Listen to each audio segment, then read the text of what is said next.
rien n'effraie l'armée rouge en longue expédition. C'est peu tous ces flots, toutes ces montagnes. Les 5 chaînes pour nous, rides de fine houle. Le mont Oumang colossal, simple mode qu'on foule. Tièdes par la rivière Zinsha sont les roches flagellées. Sur la rivière Dadou est tendu un pont en chêne gelé. Sur le mont Minshan, la neige immense a de quoi nous séduire. Les 3 années passées, se répand le sourire.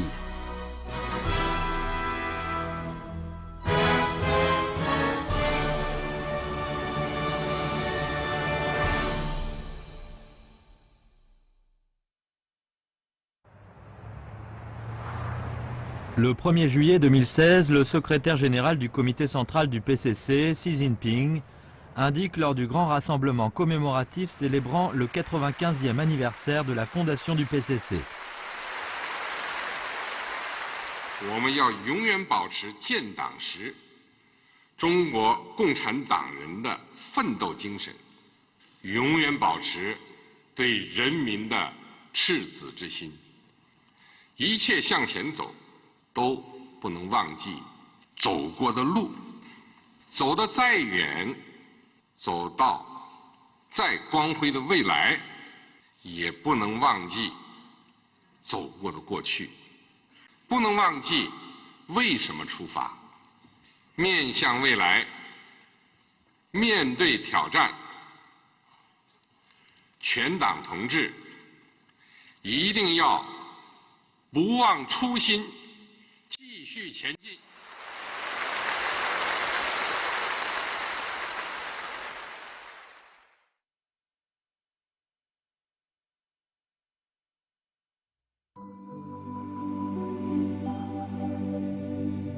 En août 1936, le journaliste américain Edgar Snow, à l'issue de bien des péripéties, arriva enfin à Bao'an, dans le Shanxi septentrional, et prit cette précieuse photo.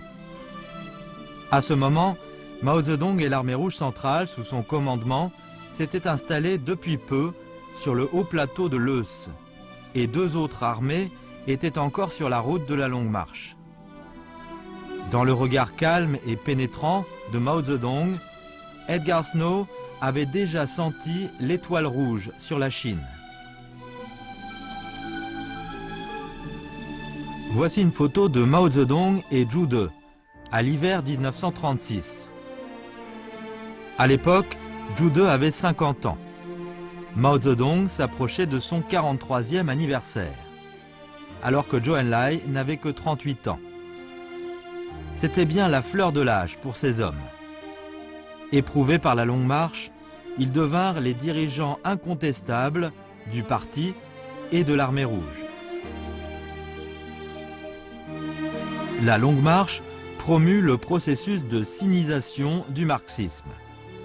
La longue marche permit au PCC de devenir un parti politique mûr et ferme. La longue marche forgea pour l'armée populaire un grand nombre d'officiers de haut niveau et de piliers. La longue marche révéla l'aurore de la grandiose Renaissance alors que la nation chinoise était plongée dans les ténèbres et menacée d'asservissement.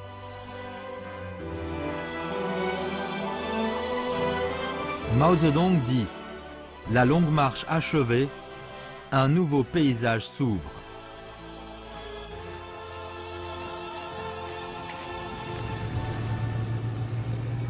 Les troupes de l'armée rouge avaient fait jonction dans le Shanxi septentrional, mais Chiang Kai-shek ne se résignait pas pour autant.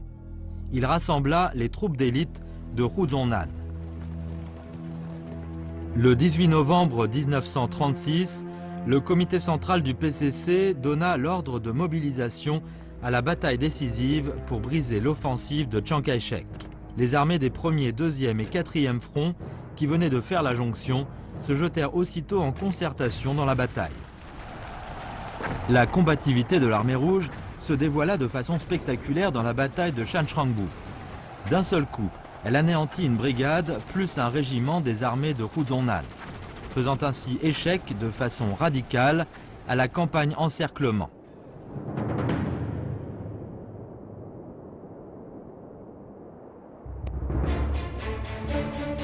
Le 12 décembre 1936, soit 20 jours après la bataille de Shanchangbu, Jiang Xueliang et Yang Huchang déclenchèrent l'incident de Xi'an, tentant de forcer Chiang Kai-shek, au moyen de cette remontrance armée, à déclarer la guerre au Japon. Tenant compte de l'intérêt général de la nation, les communistes chinois envoyèrent Zhou Enlai et d'autres dirigeants à Xi'an pour une médiation active. À la fin, Chiang accepta la préconisation du PCC de cesser la guerre civile et résister ensemble à l'agression japonaise. L'incident de Xi'an put être résolu de façon pacifique et la paix fut grosso modo réalisée dans le pays.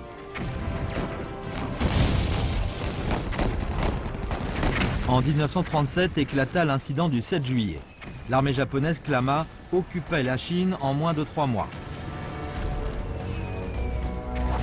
À ce moment, les militaristes japonais ne voyaient que le déclin de la puissance de la Chine et la débilité du gouvernement chinois de l'époque. Mais ils ne virent pas qu'une force émergente que les communistes chinois dirigeaient se mettait déjà en avant sur le front contre l'agression japonaise.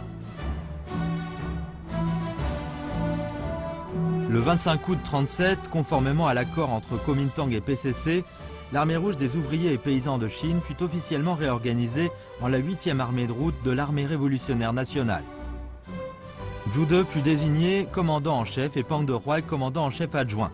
Cette armée comprenait 3 divisions. La 115e fut essentiellement réorganisée sur la base de l'armée du premier front. La 120e division sur la base de l'armée du deuxième front. Et la 129e division sur la base de l'armée du 4e front.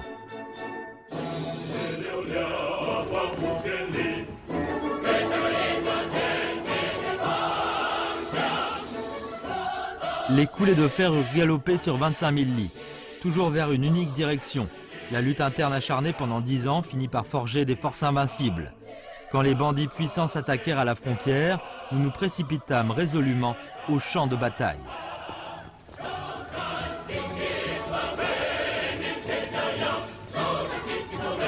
Le 25 septembre 1937, la 115e division de l'armée de 8e route remporta une grande victoire dans la bataille de la passe Ping-Sing, en tuant 1 millier de soldats japonais et détruisant une centaine de véhicules ennemis.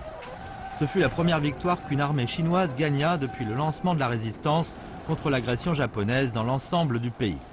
Elle remonta le moral du peuple et améliora le prestige du PCC et de l'armée de la 8e route, et perça aussi le mythe invincible de l'armée japonaise.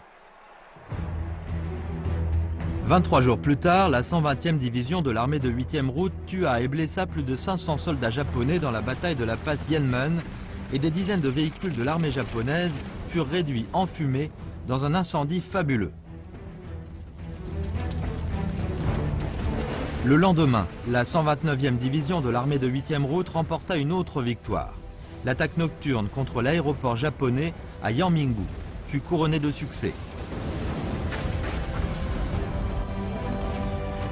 En moins d'un mois, les différentes unités firent leur entrée en scène successivement et les envahisseurs japonais qui se croyaient invincibles surent désormais combien l'armée de 8e route était puissante. 因为红军都是刚走完长征，改了八路军以后非常能打仗的。日本鬼子呢，他们都知道，在兜里的红八路军呢不可惹，害怕他，是不是？ Le 7 novembre 1939, dans la bataille de Huangtruling, sous le commandement de Yang Changwu, l'armée réussit à attirer l'armée japonaise dans un vallon. À l'issue d'un combat violent, plus de 900 soldats japonais furent tués et blessés. Même la fleur des célèbres généraux, Norihide Abe, mourut aussi dans le mont Tairang. Cette année-là, Norihide Abe eut 52 ans, alors que Yang Changwu en avait 25.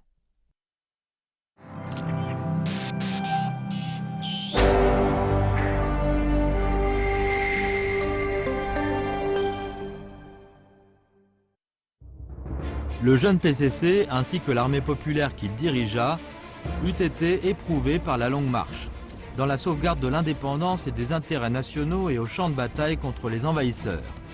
Se montrèrent les plus déterminés, les plus braves et les plus radicaux, et devinrent le pilier pour le salut de la nation en péril. D'avril à juin 1945, au 7e congrès national du PCC, fut formulée la mission stratégique de conquérir le Nord-Est. Les différentes armées que le PCC dirigeait, 100 000 soldats, 20 000 cadres et plus d'un quart des membres et membres suppléants du comité central, partirent pour le Nord-Est successivement, selon le plan de déploiement établi par le comité central.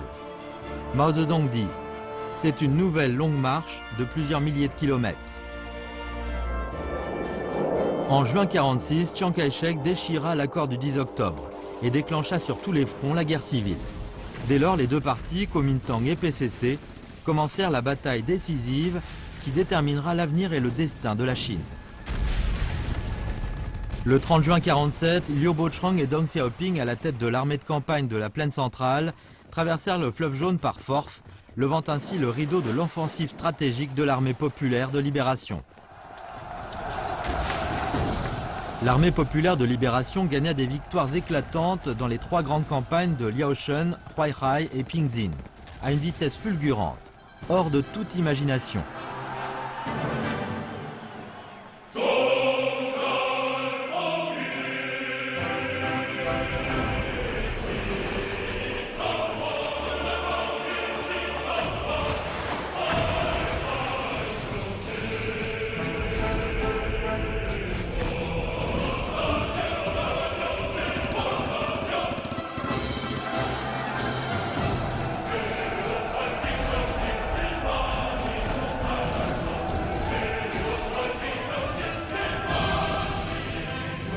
En l'espace de 3 ans, l'armée populaire hissa le drapeau rouge sur le palais présidentiel de Chiang Kai-shek.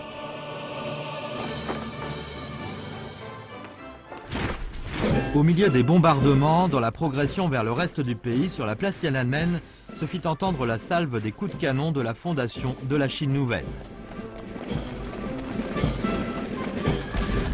À cet instant, le dirigeant et les généraux sur la tribune de la porte Tiananmen ainsi que les troupes défilant sur la place, beaucoup parmi eux étaient d'anciens soldats de l'armée rouge qui avaient vécu la longue marche.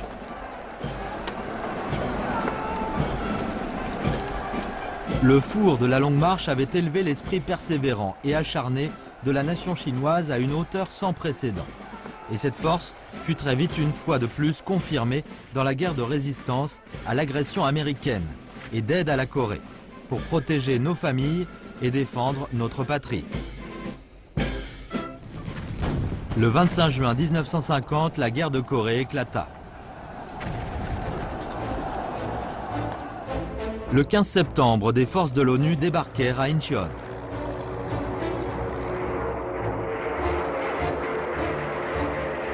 Face à l'avertissement du gouvernement chinois réitéré à plusieurs reprises, Douglas MacArthur poussa malgré tout le feu de la guerre jusqu'à Yalu. Cet ancien commandant suprême des forces alliées dans le Pacifique Sud-Ouest, lors de la Seconde Guerre mondiale, déclara au président Truman, sûr de lui, « Les Chinois n'interviendront pas.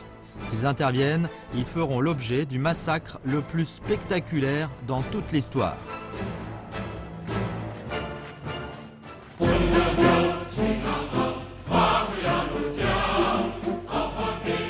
Ce serment du départ pour la guerre quand les premiers volontaires eurent prêté quand ils partirent pour la Corée. La Chine nouvelle à ce moment avait une production d'acier de moins de 146e de celle des États-Unis et le revenu national à 1/16e de celui des Américains. Les forces onusiennes menées par MacArthur totalisaient 444 000 hommes, sans compter 1100 avions, toutes catégories confondues, et 200 navires de guerre.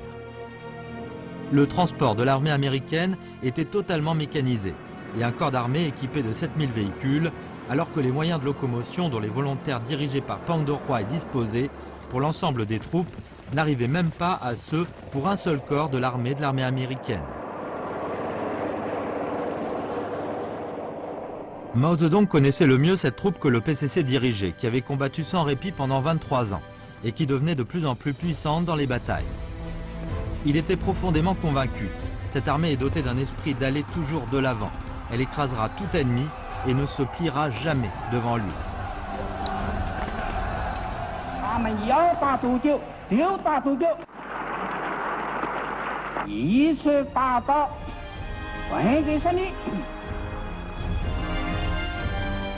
Parmi les commandants, la majorité étaient d'anciens soldats de l'armée rouge, éprouvés par la longue marche.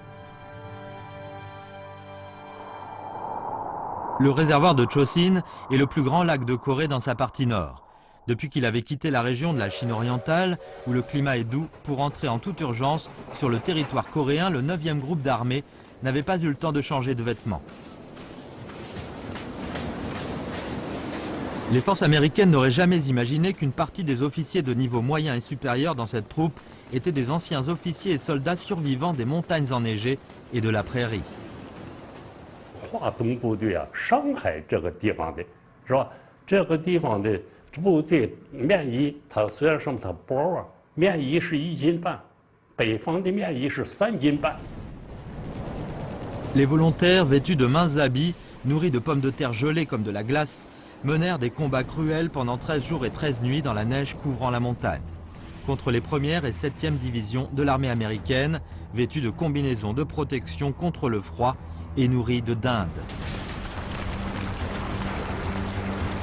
Ce fut une bataille qui inspira le respect à l'armée américaine pour son adversaire impliqué dans le conflit. Des années plus tard, les officiers et soldats américains apprirent que leurs adversaires en face étaient une armée héritée de la glorieuse tradition de l'armée rouge. À leurs yeux, l'armée chinoise était dotée d'un esprit de sacrifice et d'une combativité opiniâtre qu'ils avaient du mal à imaginer. À Changanling, cette zone étirée de moins de 3,7 km², supporta les bombardements de 2,3 millions d'obus et de 5000 bombes aériennes de l'armée américaine. Les volontaires chinois étaient réputés dans le monde entier pour leur bravoure et leur ténacité.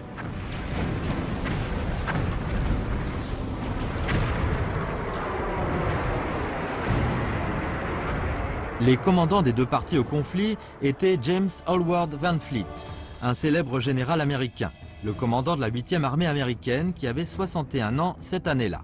Et l'autre, Tsin Ziwei, le commandant du 15e corps d'armée des volontaires, qui avait rejoint l'armée rouge à l'âge de 15 ans et avait 39 ans cette année-là.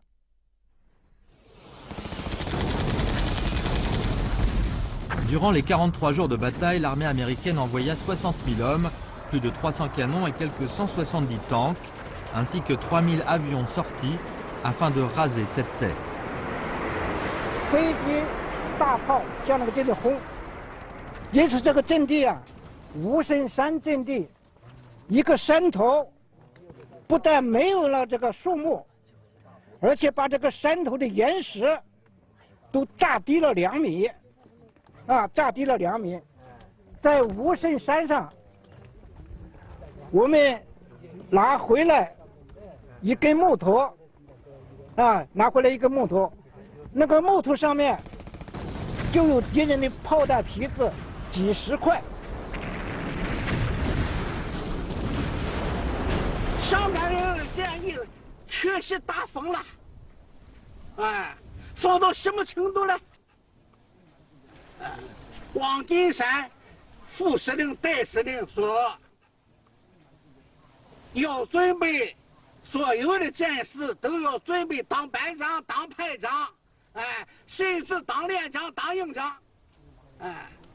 过去一次半年参军半年的战士当了大超的连长。陈继贵军长说：“习武军流血不流泪，为了参军的胜利，习武军打完了再说不惜。” James Howard Van Fleet ne parvint toujours pas à arracher cet os dur Changanling, Triangle Hill. Oser combattre, exceller au combat, telle est la caractéristique des officiers et soldats de la longue marche. Pouvoir combattre, pouvoir remporter la victoire, telle est l'allure de ces hommes. Le 27 juillet 1953, le commandant des forces des Nations Unies, Mark Wayne Clark, fut contraint de signer l'accord de trêve avec la Corée du Nord. Il dit ceci: « Je deviens le premier commandant de l'armée de terre américaine à signer un accord de trêve sans avoir gagné la victoire. J'éprouve une déception douloureuse. » Le même jour, le commandant de l'armée des volontaires du peuple chinois également commissaire politique, Prang Do Hwai, posa aussi sa signature sur le traité. Il tint une parole célèbre, que le monde entier entendit. C'en est définitivement allée l'histoire que les impérialistes conquièrent un pays, une nation dans l'Orient, à l'aide de seulement quelques canons.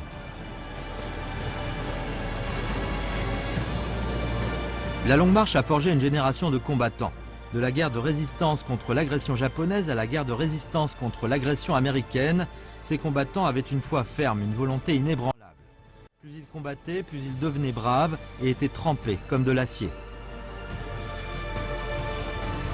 La Longue Marche a jeté une base solide de talent pour la Chine nouvelle et forgé des piliers d'État, aussi brillants que les étoiles dans le firmament. En 1955, quand les premiers grades militaires de l'APL furent conférés, parmi les 10 maréchaux, 9 avaient été éprouvés par la Longue Marche. Sur les 10 grands généraux, 8 avaient pris part à la Longue Marche, sans compter plus de 90% des généraux d'armée, des généraux de corps d'armée et des généraux de division. Parmi les 34 organes ministériels du gouvernement central, les dirigeants principaux de 27 d'entre eux étaient des cadres ayant pris part à la Longue Marche. Sur 30 provinces, municipalités et régions, les dirigeants de 17 d'entre elles avaient été éprouvés par la Longue Marche. Ils n'avaient pas oublié la détermination initiale et avaient gagné des mérites impérissables en déployant des efforts pour sortir la Chine nouvelle de la pauvreté et de son état arriéré.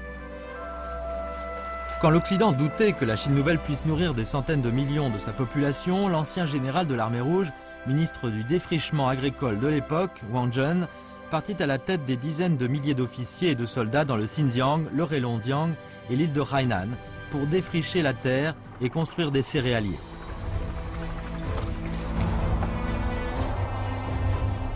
Face au blocus, l'ancien général manchot de l'armée rouge, ministre de l'industrie pétrolière, Yu Xiaoli, conduisit une troupe pour une campagne pétrolière dans la plaine Songlia et malgré la température de plus de -30, réussit à extraire du pétrole digne de la nation, jetant ainsi l'étiquette du pays pauvre en pétrole dans l'océan Pacifique.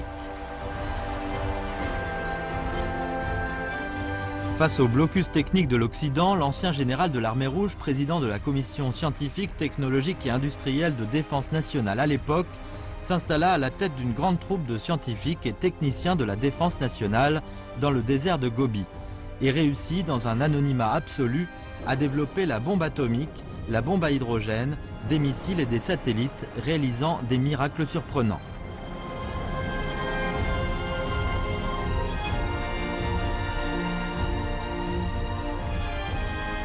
« 80 années se sont écoulées.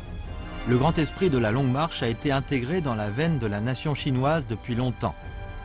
Les esprits de Yan'an, de Sibaipo, des 2 bombes et 1 satellite, du chemin de fer du Qinghai-Tibet, de la lutte contre le séisme de Wenchuan, de la mission spatiale habitée, tous recèlent le gène rouge de l'esprit de la Longue Marche. À chaque moment critique, chaque fois en cas de difficulté, les gens se rappellent toujours le passé et puisent de la force dans la Longue Marche.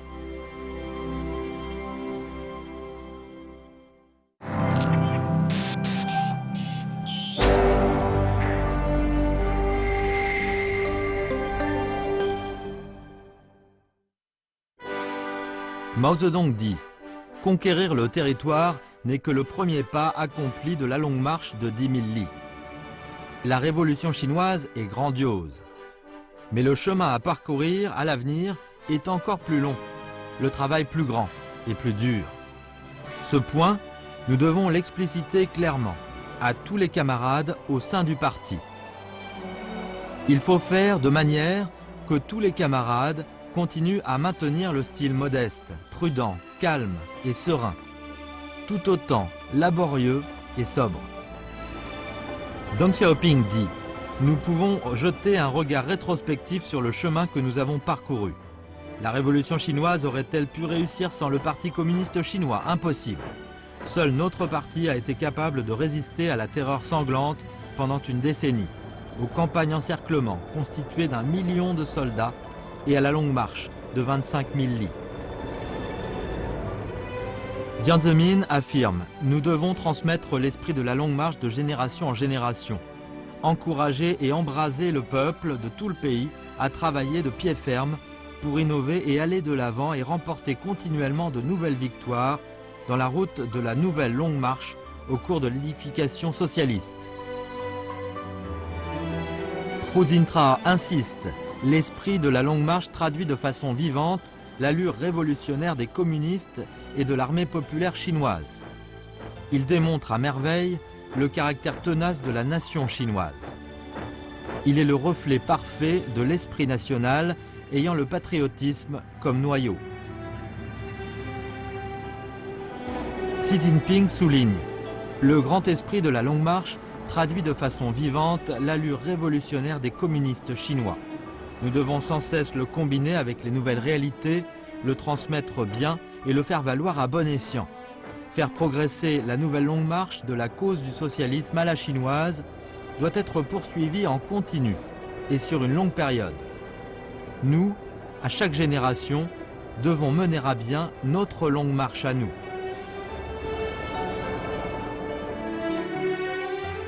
Le 29 novembre 2012, Xi Jinping, accompagné des membres du nouveau bureau politique du comité central du PCC, a visité l'exposition Route de la Renaissance et présenté pour la première fois au monde entier le rêve chinois. 我以为实现中华民族的伟大复兴，就是中华民族近代最伟大的中国梦。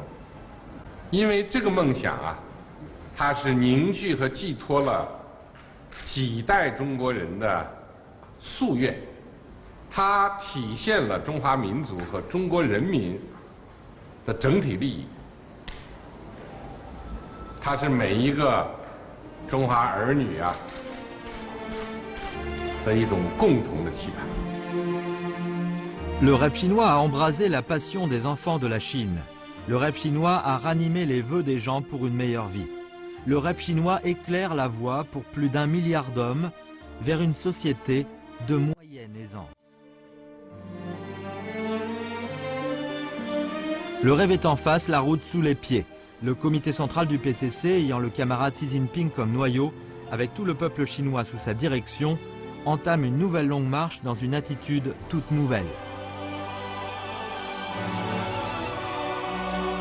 Xi Jinping sermonne tout le parti. Il faut se tenir prêt à tout moment pour relever de grands défis, résister aux risques majeurs, surmonter les grands obstacles et résoudre les contradictions épineuses. Nous devons nous en tenir au socialisme à la chinoise et le développer, continuer à consolider la position dirigeante du parti et sa position de parti au pouvoir, pour que notre parti, notre pays et notre peuple restent toujours invincibles. Depuis le 18e Congrès national, allant de la détermination des objectifs 2 fois centenaires à la programmation, puis la promotion de la disposition de 5 édifications dans un ensemble, en même temps que la coordination et la promotion de la disposition stratégique de 4 Tuanmian, allant de l'implantation de 5 grands concepts de développement, innovation, concertation, vers, ouverture, partage, à la confiance dans la voie, la théorie, le système et la culture, le comité central du PCC a formulé une série de nouveaux concepts, de nouvelles idées et de nouvelles stratégies pour la gouvernance de l'État.